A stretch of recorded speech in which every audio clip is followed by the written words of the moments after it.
Bismillahirrahmanirrahim. Assalamualaikum warahmatullahi wabarakatuh. Perkenalkan, nama saya Bariana. Saya dari studi PGMI.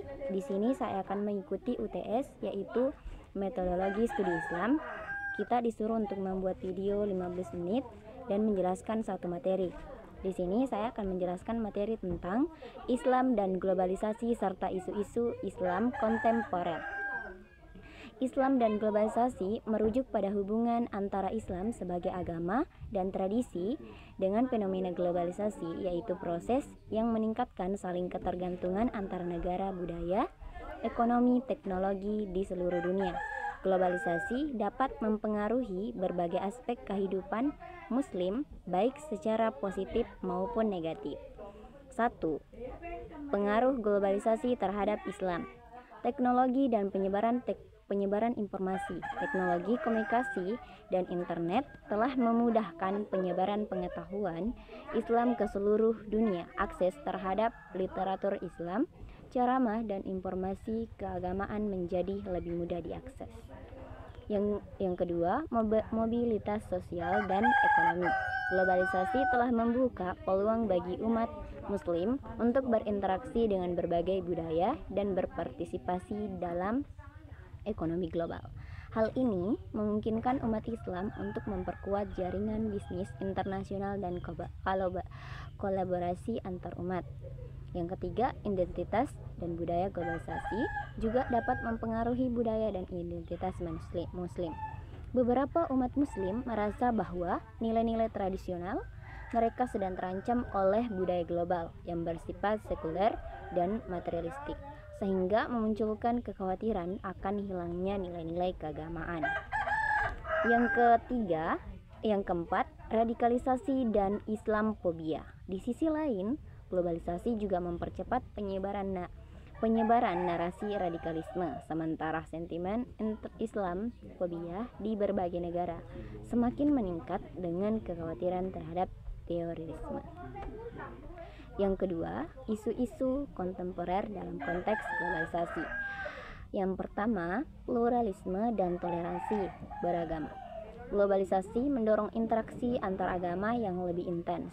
Ini menyebabkan diskusi mengenai bagaimana Islam dapat beradaptasi dengan masyarakat multikultural yang menghargai pluralisme dan toleransi. Yang kedua, hak-hak perempuan dalam Islam. Isu-isu mengenai hak perempuan seperti pendidikan, pekerjaan, dan partisipasi dalam kehidupan publik sering menjadi topik perdebatan.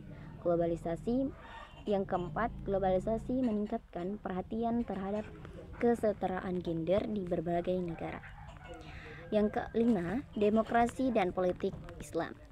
Dalam era globalisasi, ada peningkatan diskusi mengenai kompabilitas Islam dengan demokrasi. Beberapa negara mayoritas Muslim berusaha mencari jalan tengah antara penerapan nilai-nilai Islam dan sistem demokrasi modern. Ekonomi syariah. Globalisasi juga membawa perhatian pada pengembangan ekonomi Islam, termasuk perbankan syariah dan interpretasi halal, yang berusaha menciptakan sistem ekonomi yang sesuai dengan prinsip-prinsip Islam dalam dunia global. Krisis kemanusiaan dan pengungsi Muslim. Perang, konflik politik, dan krisis ekonomi di berbagai negara mayoritas Muslim telah menyebabkan gelombang pengungsi ke berbagai negara. Globalisasi telah mempermudah perpindahan manusia, tetapi juga memunculkan tantangan integrasi dan penerimaan di negara-negara tujuan. Yang ketiga, tantangan dan peluang. Yang pertama, tantangan identitas. Bagi umat Muslim, mempertahankan identitas agama di tengah arus globalisasi yang membawa nilai-nilai liberal dan sekuler menjadi tantangan tersendiri. Ada kekhawatiran tentang asimilasi budaya yang dapat mengurangi nilai-nilai agama. Peluang dakwah dan pendidikan. Globalisasi membuka pintu bagi penyebaran agama Islam ke seluruh dunia melalui berbagai platform, termasuk media sosial dan pendidikan internasional. Umat Muslim dapat memanfaatkan kemajuan teknologi untuk memperkuat komunitas dan menyebarkan agama secara damai.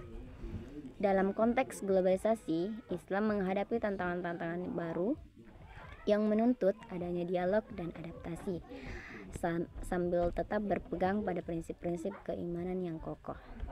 Isu gender dalam Islam adalah topik yang kompleks dan seringkali memicu perdebatan. Dalam konteks ini, terdapat beberapa aspek penting yang perlu diperhatikan.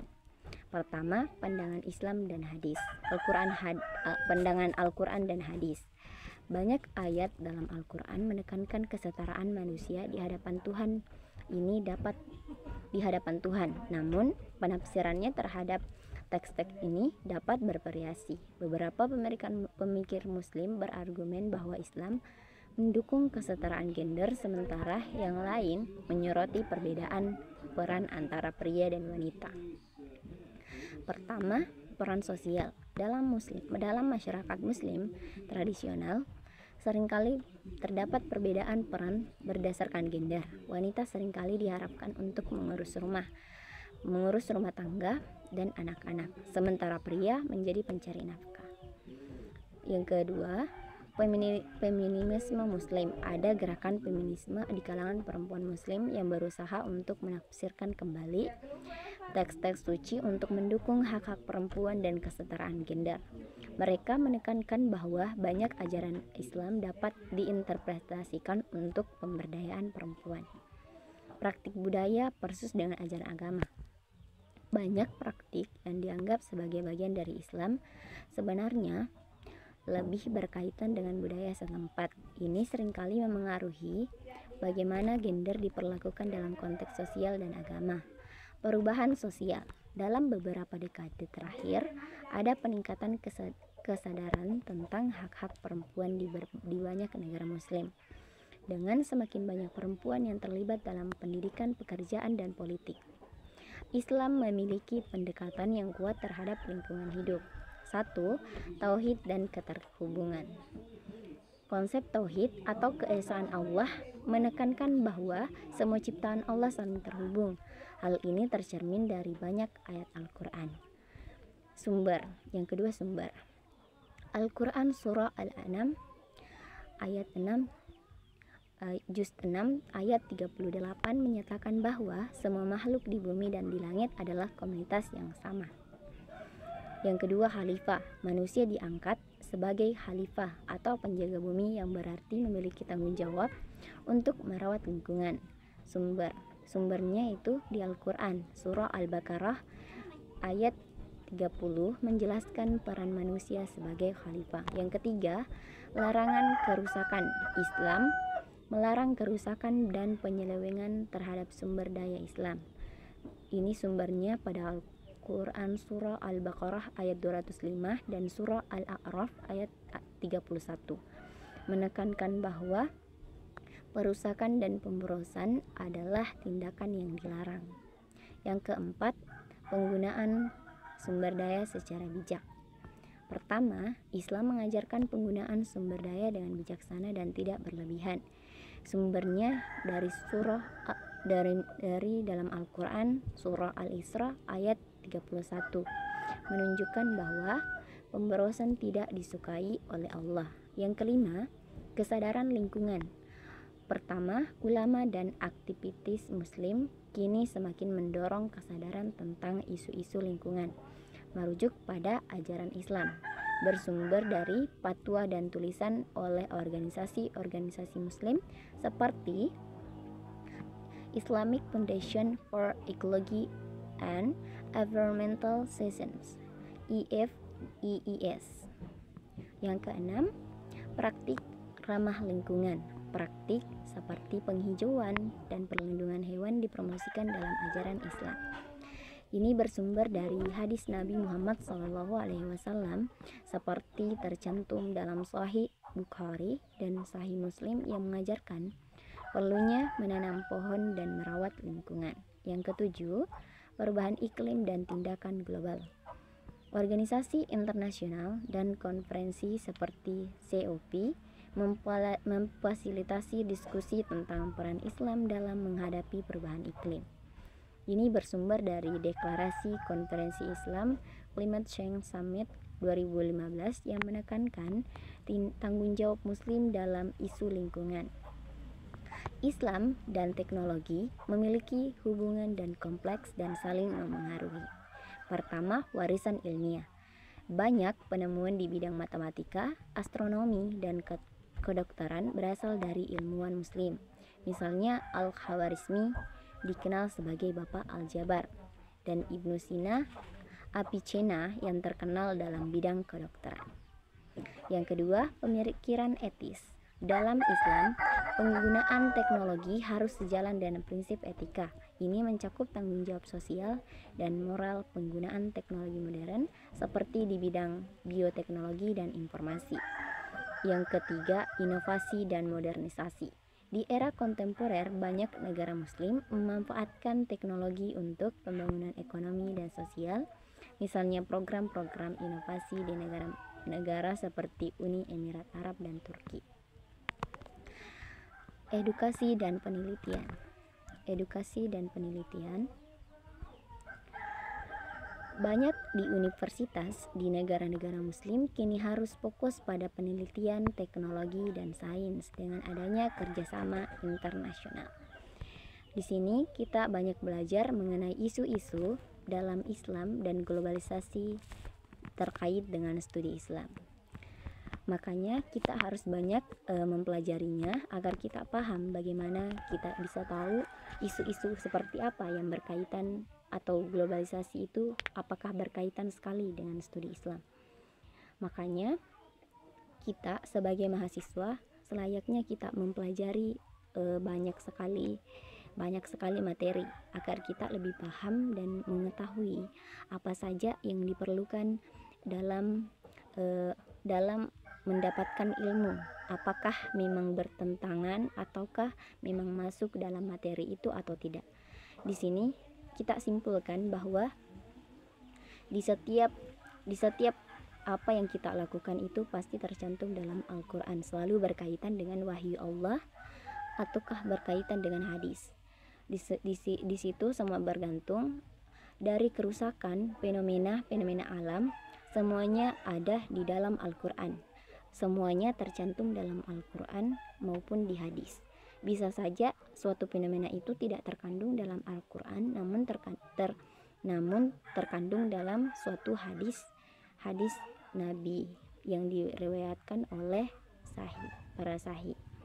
Dan di setiap kejadian itu semuanya mempunyai kebenaran karena semuanya bersumber dari Al-Quran dan hadis.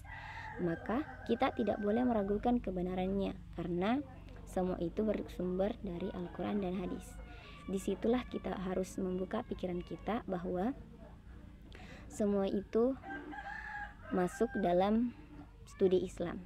Studi Islam, mengapa kita harus mempelajari studi Islam agar kita bisa lebih mengetahui dan memahami bahwa studi Islam itu tidak hanya mempelajari hanya masalah kekuasaan, hanya satu pokok saja, hanya satu permasalahan. Namun di dalam studi Islam kita membahas banyak sekali, di antara tentang budaya, ekonomi, adanya hak-hak bagi perempuan, dan adanya perbedaan gender. Bagaimana kita bisa tahu tentang bagaimana metode ilmu kalam, ilmu tafsir. Banyak sekali yang bisa kita dapatkan dari pelajaran metodologi studi Islam. Jadi semangat, kita harus selalu di sini memang saya sedikit kurang memahami materi, tapi saya sudah berusaha untuk menyampaikan apa yang saya pahami mengenai isu-isu dan globalisasi dalam studi Islam dalam kontemporer.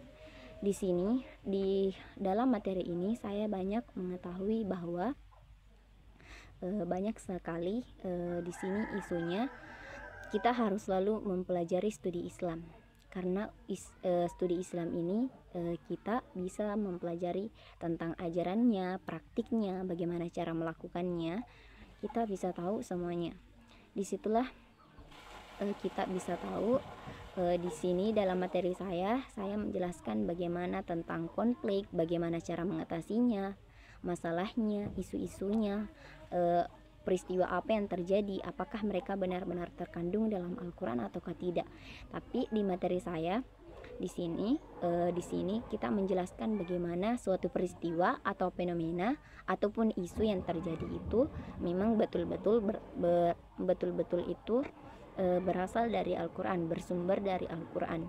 Jika tidak bersumber dari Al-Quran, bisa jadi bersumber dari sunnah atau hadis Nabi. Jadi di dalam metodologi studi Islam kita banyak mengetahui masalah tentang Islam, bukan hanya pada Al-Quran tapi berkaitan dengan hadis. Baik, sampai di sini yang bisa saya sampaikan. Mohon maaf jika banyak kekurangan karena saya juga baru pertama kali. Baik, wassalamualaikum warahmatullahi wabarakatuh.